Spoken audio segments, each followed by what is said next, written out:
Welcome back to another video. In this episode, we're going to be talking about how you actually push an assessment or deliver an assessment, if you will, to your students in the testing center within PowerSchool Assessment. So right now I'm on the PowerSchool Assessment home screen. In order to get to where I want to actually deliver an assessment digitally to my students, I can go one of two places. Either one, I can click right here on the red Administer an Assessment, or I can click on the Testing Center tab. Either one is going to take me to the same place. Once in the Testing Center, it's going to load up here. We're going to choose the school that we're working with, the standards that we're working with, the grade level area that we're working with, as well as what folder or the exam is located in. Now, the common assessments are going to be inside the common assessments folder. I'm going to use one that I put into the pretest folder that I just called example for training. Over on the left-hand side, this is where I need to select what class I want to deliver this exam to, and you'll see all of your eligible classes on the left-hand side. So I'm going to deliver it to 5th grade language arts class that I'm teaching. And then I'm going to say new test session. What kind of test do I want to give? Well, I'm going to give this one as a power test. I'll explain the power test read along a little bit later for you. We'll go over that in a different video because it's its own entity. So we're going to run this as a power test, and I'm going to call this ELA example quiz.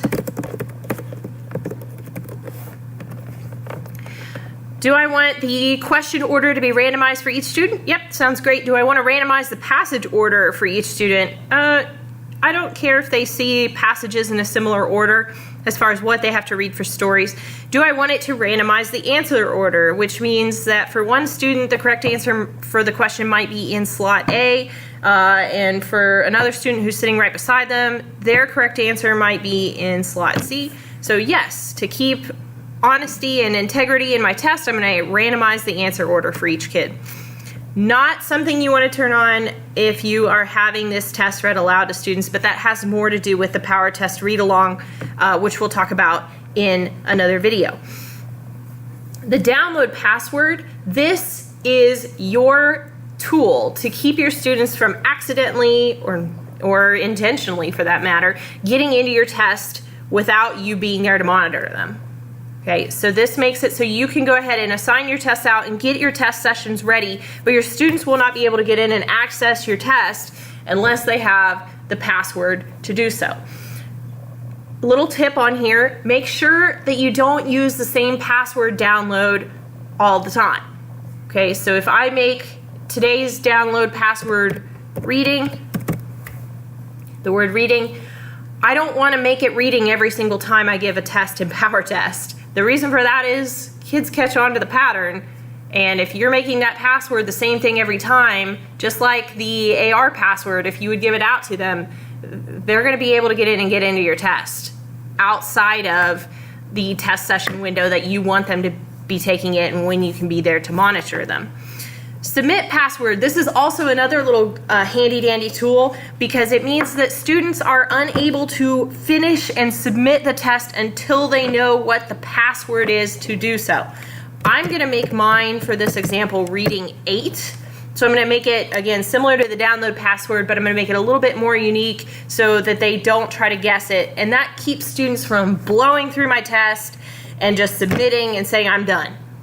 It makes it so that they'll come to you and say, what do I need to do to submit my test? You'll say, hey, did you check back through, read through everything? Have you gone back over the answers? Are you sure you're ready to submit? And they say yes, and then you can give them the submit password. Okay. Do I want to allow students to see how they did? Sure, I'll let it submit and see right away. Now the allow review, that allows students to come back in and take a look and review over their test, which means they get to see their graded exam digitally. We'll talk more about the allow review later. For now, I'm not going to allow it.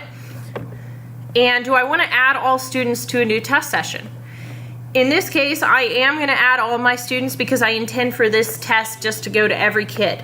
If I had students who have accommodations, I might have a read aloud test that I need to also dispense to some of my students. So in that case, I would not check this box, and I would say this test goes to these students, my read along test goes to these students, and that makes it so that they're in their own test sessions. For this example though, I'm just going to put this as it's a test that goes to all my students.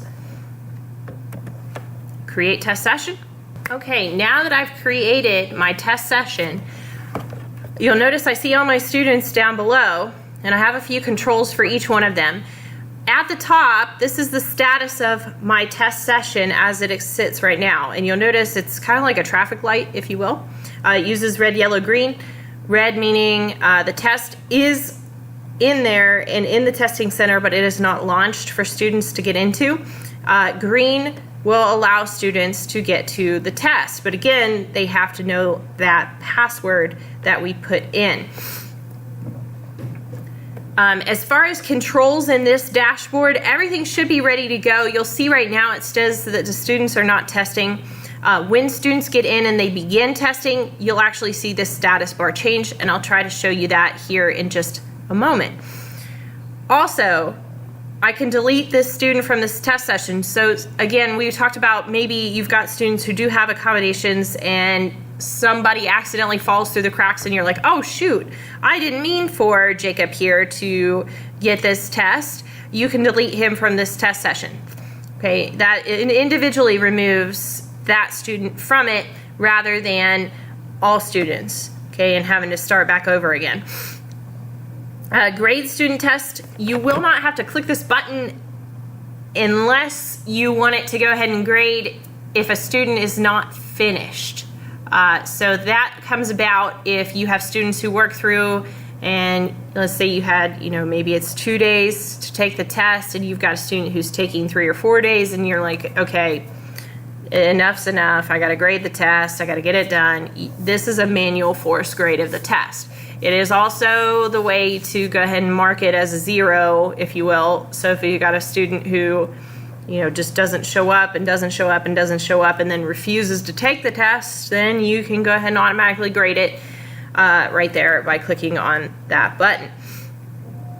Continue student test. This button comes in handy if you have a student who tries to maybe bend the rules or somehow accidentally gets kicked out of the test session. Okay, you'll see that here in a little bit. There's going to be another video that shows you what the student test environment looks like. But if a student were to accidentally exit out of the test and they need to get back in, you will need to come to this control area and you need to say continue student test. That will let the student re-access the test and get back in and finish. Okay, that's an important button, and I'll try to give a good situation where that applies. But in the meantime, our test is ready to go, so I'm going to turn you over to taking a look at what does it actually look like on the student environment side, and then we'll come back and take a look at what kind of things happen when you get results and while your students are even taking a test session. I hope this video was helpful. Thank you very much for your time, and thank you for watching. I'll see you all in the next episode. Have a good one.